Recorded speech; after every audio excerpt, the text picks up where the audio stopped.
Multi-crew is a cooperative, fun experience. Now folks, you all know I enjoy master modes and what it did for multi-crew, as well as the overall team-focused combat in general that it brought to Star Citizen ever since 3.23 came in.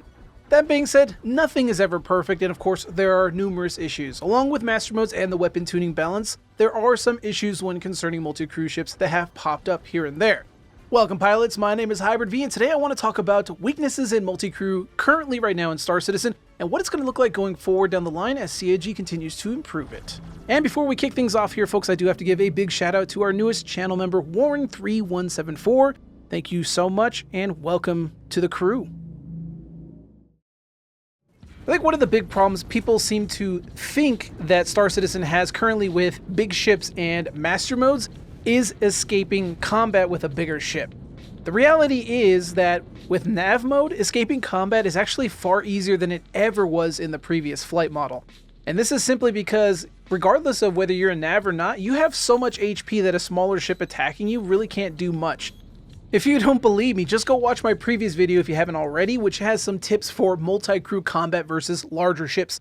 In that video, you'll notice it takes a large ship fighting another large ship with anti-material weapons quite a decent amount of time to splash each other. Now imagine if you're in a Gladius and you're trying to attack, say, a Caterpillar. Regardless of how long you shoot at it, that Caterpillar's just going to get away. Even with its shields down and going into nav mode, like eventually it's just going to outpace you.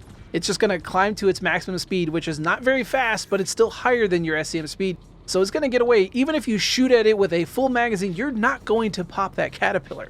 Now this may be different for smaller ships like a Prospector or whatnot, but still the time to kill is still so long right now that escaping is really just not an issue. Unless there's a Mantis involved, then the dynamics completely change there, but we're mainly talking about just escaping in general from combat if you're even in a solo multi-crew ship. Right now, it is easier than ever to do it. Now, the main issue is that multi-crew ships with manned defensive weapons struggle to defend themselves against non-multi-crew threats because of how ineffective turrets are in general. Players can sit far back and plink away at the ship with near immunity. This is why escorts are so crucial now in the current builds to support multi-crew ships. Now, I actually like this dynamic. This means that you will need to rely on ships that are purpose-built for the task of dealing with more agile threats. Now, let me explain. My cargo ship or bomber should not be mopping up entire squadrons of player ships. It should be holding them off instead while the little friends come in and pick them off. Now, currently it does play like this a little bit, right? If you have, say, a Caterpillar and you're being attacked by other ships, you're going to need escorts to help you because the Caterpillar can't always fully defend itself. It only has the 4 size 4 guns, and the pilot weapons are terrible for dogfighting to begin with. So you're going to need an escort regardless. Now, if you're bringing something like a Hammerhead, things change a lot more because there's just simply a lot of firepower flying all over the place. However, there's still some problems CIG needs to address here, and the biggest one is really the weapon tunings, actually. Right now, weapons that are on defensive platforms for turret systems on a multi-crew ship are identical to the ones that fighters use as well, along with the same drawbacks. For example, anti-fighter weapons like the Klausenwerner repeaters have very fast projectile speeds, but even with the slower speeds Master Modes brings in, it still can be hard to hit targets that are far away unless they are extremely close. Couple that with the low amount of damage the weapon system does, you just really are not going to be splashing targets very often. And you're going to be largely ineffective, as well as the inaccuracy the weapon system has in general along with it. It's just not that great. So even with the updated turret, gunnery, and the manual and auto modes, it still could be an exercise in frustration attempting to even hit a smaller target. Now, practice can dramatically help, of course, but there's still a fundamental flaw with gunnery altogether. Not to mention that missing HUD elements and MFDs that are kind of broken, that don't tell you where your gunner mode is currently or any of that stuff, are also contributing factors as well that kind of makes the experience kind of a big letdown. Now, this isn't an issue that's inherent to Master Modes. This has always been a problem with Star Citizen since day one before Master Modes was even conceived. If you ever watched my no audio sim video where we manned a fully crewed Hammerhead against fighters, you'll notice it looks like I'm missing a lot, and this is because I was. Folks, I practiced gunnery a lot prior to Master Modes, and trust me when I say I know what I'm doing when it comes to aiming. The problem was the old flight model, along with the limp assists that we had and the really annoying ESP that made it difficult to track targets. So what I'm mostly doing in that video is fighting the game to get on target. ask anybody who had ever tried turreting with the old system. They will tell you how challenging it was to aim. It is akin to trying to dogfight in the previous flight models with the old Inferno and Ion. Anybody watching you would think you were incompetent because your ship would be bobbling up and down as you're trying to aim, because the ship had no fixed assist and it also handled like a boat. So therefore anybody watching you would just be watching you drunkenly try to aim on target. Now, the issues with those old flight models and tunings is due in large part to severely undercooked turret mechanics, and like I said, the insanely high speeds, which cause also networking issues and much more. But now, even with the slower speeds and the newer assists that were brought in with master modes, it still can be hard to aim and hit a target effectively, not without switching to one of the manual or auto assist modes, which unfortunately gimps the fire rate, thus slowing down the amount of DPS you can actually put on target. And this leads me to another issue. This all ties in together, and that is the time to kill issues. Currently, with the newer higher time to kill, any effectiveness weapons can do to a fighter are largely negligible, as with a repeater system it can take a lot of hits to bring down the shields on a fighter and start doing actual effective damage. Cannons can be an excellent alternative, but even anti-fighter cannons still suffer from the high TTK. And if you bring anti-material cannons instead, which has a much lower TTK, you have to get even closer due to the slower projectile speeds, which can be near impossible without fighter support actually dragging them closer. So all around, it's just kind of bad, and it's kind of in this weird spot with turret gunnery right now. Now, time to kill adjustments are expected in future builds, such as 4.0, so that is good. However, with a 3-kilometer max range for weapon systems currently, most fighters can just sit very far back and fire at a large multi-crew ship while just running in a circle and never getting hit by return fire. And this is because of projectile speeds turret weapon systems have. Like I said, the weapon systems on turrets are identical to other ship weapons. So if you have a Talon with size 4 weapons, those weapons are identical to the size 4 turrets on, say, a Caterpillar. It's interesting because CIG has talked in the past about potentially making turrets act differently from pilot-controlled weapon systems that we see like on fighters. We've seen this already in the verse a little bit. So for example, AI turrets on the Idris are juiced compared to player systems. And this is a little strange, but I think the reason why we don't see this in game currently is because CIG still doesn't have maybe possibly the tech in for that. I know that it currently right now, if you, or at least at one point there was kind of a little bit of an exploit where you could take the Idris weapon systems and put them on your own ships, and it would still have the juiced effects of that weapon system compared to what the standard weapon system would be that you could buy on the market. And so this is probably the big issue that CIG has, right? I think they've talked about in the past that they would like a turret system itself to be able to alter the characteristics of the weapon rather than the weapon itself having the characteristics tied to it. And I don't think we've seen that yet, and that's kind of the reason why, in my opinion, multi-crew has been suffering a little bit lately. When we have the same tunings as fighters, multi-crew tends to suffer because multi-crew ships are not fighters. So we have a little bit of an issue there. So hopefully we'll see CIG input this in maybe by 4.0. Maybe we'll see it, maybe we'll not. I don't know. I just know that CIG has talked about it in the past. It is supposed to be tied, like I said, to the turret. So the actual stats for the weapon are going to be altered by the turret, not the weapon itself. Like I said, I have no idea if we're going to see this. It's not on the progress tracker because CIG hasn't updated the progress tracker in forever, and we haven't really heard much else other than what we know that 4.0 is going to have a lot of balance changes. So we'll see. We'll see. Now, like I said, we know weapons are going to get a drastic tuning change in 4.0. Possibly sooner, but unlikely. Hopefully we'll see movement on this front. But like I said, that's currently one of the bigger issues that I'm seeing with it right now. There is not enough bespoke difference between the turret systems and the fighter systems, and this is kind of leading to this weird kind of power gap that we're seeing between both systems. It's not a huge gap. It can be closed, but still it is there nonetheless. And the other issue I want to talk about, of course, with turret systems is joystick ESP and also sensitivity and how it's currently utilized with turrets. It can be a bit overbearing with the current ESP. Making corrective shots over time can be a real chore. So there's a lot of hysteresis. There's kind of a lot of this back and forth when you're trying to aim, trying to get things on target, and it doesn't feel very good. That's the best way I could describe it. It feels like when you're trying to aim on target, it feels kind of sluggish and it feels inconsistent. So you're trying to pull, like if you're using your mouse with the virtual joystick, you're trying to pull onto the target, and sometimes you overcorrect and sometimes you undercorrect, and it just doesn't feel very consistent. So there's some issues with ESP there that need to be addressed. Now, This is also set to be looked at in later builds like 4.0, as well as some other quality of life features such as functioning MFDs, at least I hope so. I would like to see that by 4.0, we don't know yet, but also we're still missing some other HUD elements. For example, I can't tell what turret mode I'm currently in, I can't tell if I'm in manual gimbal, I can't tell if I'm in fixed, I can't tell if I'm in auto gimbal mode. That's currently not on the HUD right now, so everything is just half-baked. We're missing a lot of quality of life, and some balance tunings really need to be put in. And really quickly, I want to address why this is the way it is now. Why is the balancing going to adjust again further down the line? We do know that the values for weapon systems are sort of a placeholder. What they are is kind of like the archetype tunings that we saw for the ships when Master Modes came in, right? So we have the interceptors, we have fighters, we have heavy fighters, we have multi-crew ship types of tunings, and they're kind of massaging those tunings slowly over time. With the weapon systems, it's kind of, they have an archetype system in as well too, and they wanted to get feedback, get it all in initially, get people's, kind of reactions on this stuff.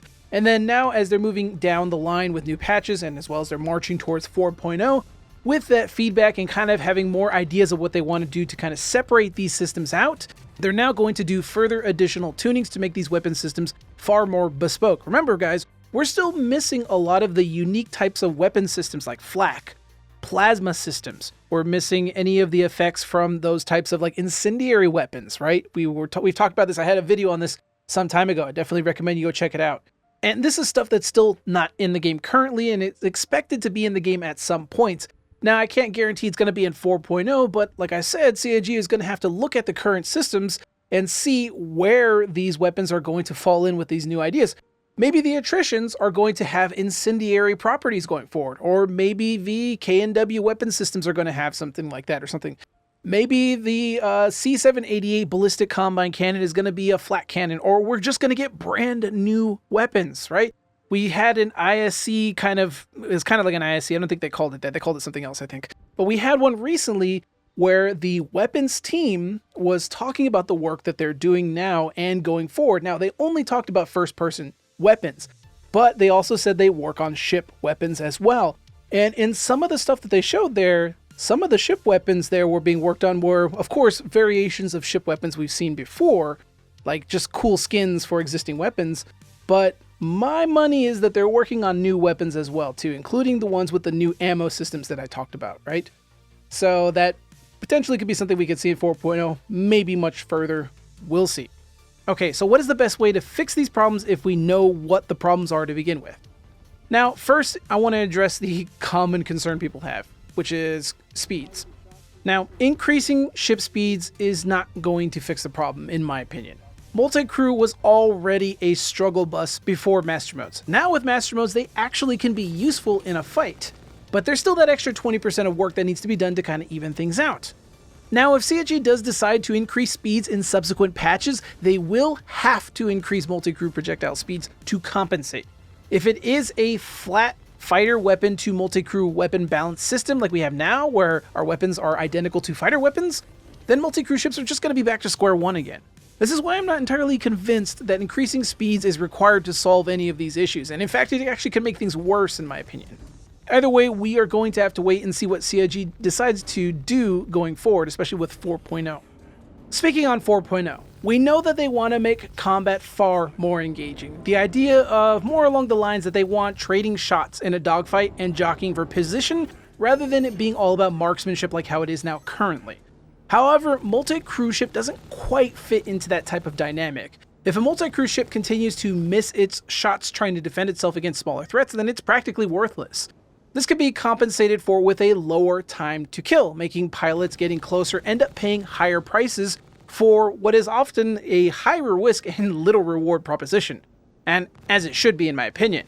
As well as improving the gunnery system with a bit more quality of life improvements such as functional HUDs and MFDs and much less aggro ESP, please. Now, this can lead into a bit of a catch-22 where lower time to kill and better gunnery can incentivize smaller ships to just simply stay further away from a large ship. And we know that CIG wants fights to be closer and much more cinematic. Decreasing accuracy for all weapon systems can probably be of some use here, along with some lower time to kill, as well as the frantic nature of multiple ships battling out can leave holes in anti-fighter coverage for smaller ships to come in and do some small gun runs on target. Again, teamwork over the 1v1. How it should be is fighters should fear the weapon systems on a multi-crew ship and really just respect it. Now, there's some element of that right now. We can see a glimpse of that working, but like I said, we're still missing that 20% of work that needs to be done to really solidify it. The dynamic really should be heavy fighters and other multi-crew ships are what is 100% needed to bring down a bigger ship.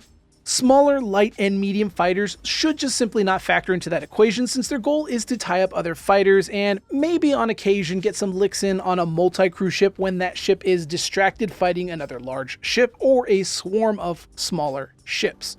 It should never be that a multi-crew ship will beat an entire squadron of smaller ships. For example, a Caterpillar should never be able to take on a wing of seasoned fighter pilots. Instead, when in trouble, it should require that multi-crew ship to call its buddies in for support or send out a beacon for assistance. Luckily, we do see this now with the current changes, and I do hope CIG intends to preserve this dynamic going forward. Now, currently in the persistent universe, fighters generally are a non-factor to a larger ship, even if their shields are down, since it will take those smaller ships ages to actually kill a larger ship since they have insane amounts of HP. Unless, however, there is a Mantis in play. With its 12-kilometer dampener and interceptor tuning, basically if you're in a multi-crew ship in that situation, you are screwed. Unless you have friends, then the Mantis just dies because it is a terrible turn fighter. It's just a terrible ship all around. Now, it's possible that lowering the time to kill will not necessitate drastic changes to projectiles or defensive weapons. If my weapon systems can shear off shielding rapidly and cause the threat to run and recharge, then that buys me time for my friends to show up. This also incentivizes more boom and zoom tactics against heavier targets. Hitting them from different angles to get them to split their attention is far more fun and interesting, and again, we see that to some degree here in Star Citizen now. We just need that little extra push to line things up. And one last thing, I know there's some folks that say deterrence, which is part of the strategy of defensive weapons for multi-crew ships right now, is not a good model for a game. The reality is, folks, that Star Citizen is an MMO with tons of complex moving parts. If your organization needs widgets to build your refineries to make guns for your infantry, and the materials you need to make those widgets are at a cave on Hurston, I don't need to kill you in order to win that objective. As long as my guys can work there in peace, getting the materials they need for the group, and I can protect them getting in and out with a manned gunship and an escort patrolling for context, then you will have to reassess how you want to engage our guys, and you may have to think of a different plan that will take you time to work out. The fact that you are hesitant to get close in the first place is already a win for me. I don't need to kill you to win. Yes, I like kills just like anyone else, but the mission takes priority, and if the mission is to gather widget materials as fast as possible and get out with minimal losses to my assets and men, I have already won. And this, ladies and gentlemen, is why I love multi-crew ships. They are the Swiss Army knives of Star Citizen, capable of filling out roles where needed, particularly with the new upcoming warships like the Polaris and Idris, which I'm super excited for. And there you have it, folks, the biggest downsides to multi-crew currently within 3.23.1. Like I said, folks, it's not really that big of a deal. Multi-crew ships are actually pretty fun to use, and they're pretty decent, but they're not all quite there just yet. In game development, or in any project that involves a lot of people and moving parts, there is an old saying that 80% of the work being done is easier than the last 20%. And this is exactly the same here when it comes to just either general master modes or tuning, or in this case where I'm talking about today, which is multi-crew ships. It's that last 20% that CIG really needs to hammer in and get going. Folks, CIG have planted their flag in Master Modes. It's not going anywhere anytime soon. Master Modes is not a perfect system. Nothing ever is perfect, and I will never agree with anybody who says it is a perfect system.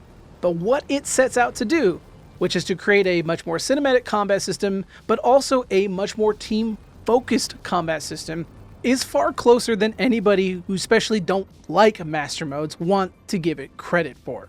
It has been far more compelling than previous iterations of flight models. Like I've said in the past, folks, I've always been agnostic about what CIG wants to do with their flight model. That being said, though, despite my agnosticism there trying to kind of have an open mind about what they do, the game always felt like it didn't have a vision when it came to its flight model. All right, I played all the way back since the 2 points era and 3.0, 3.7, 3.14, 3.20, and all that. I played all patches, folks. And one thing that was always a constant for me was that the older flight models did not feel like it was doing what they had set out they wanted to do with Star Citizen, which is to create a new version of Wing Commander. The game always felt way too fast-paced to be anything close to like a Wing Commander game. And it's probably because CIG should have just stuck with 3 degrees of freedom in the beginning, but the fans voted for 6 degrees, so that's a square peg in a round hole they really had to work with. And, well, here we are now, years and years, over a decade later, and this is what we have to show for it, or at least CIG has to show for it. And you may not like it, other people may not like it, there's parts of it I may not personally like, but the reality is this is where we are now, and this is where we're going in the future, and me personally, I'm liking what I'm seeing.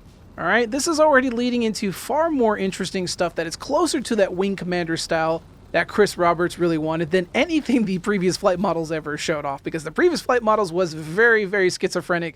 We would have one flight model that would go in from like a twitch shooter style model to all of a sudden we're slowed down a little bit more, but we're still being able to go at full speeds. Like, folks, if you never played the older builds, Master Modes is closer to like the 2.0 builds that we had prior. Especially like 2.4 and all that, right? Those builds where you had the precision mode and then you had cruise mode. Cruise mode had a timer that counted down. So if you wanted to go into higher speeds, you actually had to hit a button and switch to cruise mode. And it took, what was like about 5 seconds before we did it. And I always thought years later that if they wanted to slow combat down, we had to go back to that old system, but not be as twitchy as that old system was, if that makes sense, right? And here we are years later, almost back to where we started. Well, close to it, of course. We're a lot slower now, but still the concept is the same. And that is because if they were ever going to try to get that Wing Commander / Star Wars slower combat speeds and more cinematic feel, they would have to probably limit the speeds a lot, especially since they chose 6 degrees of freedom over 3 degrees of freedom, which was picked by the fans initially. Alright, enough of that tangent, folks. You know how passionate I am about this. I've been enjoying what I've been seeing from Star Citizen over the past several months now, and my enthusiasm is just increasing over time, and it's making me look forward to CitizenCon and Squadron 42 and 4.0. So, with that being said, folks, I'm going to go ahead and wrap things up here. If you did indeed enjoy this video, please leave a like as it really does help out the channel. And of course, if you want to see more videos like this and much more down the line, be sure to subscribe as well. And of course, you want to go a little bit above and beyond the Call of Duty, so to speak, and you want to support the work that I do here and help me to put these videos together, you can join the Discord for one, but also you can become a channel member like these fine folks here. But until next time, fly safe, and I'll see you all in the black.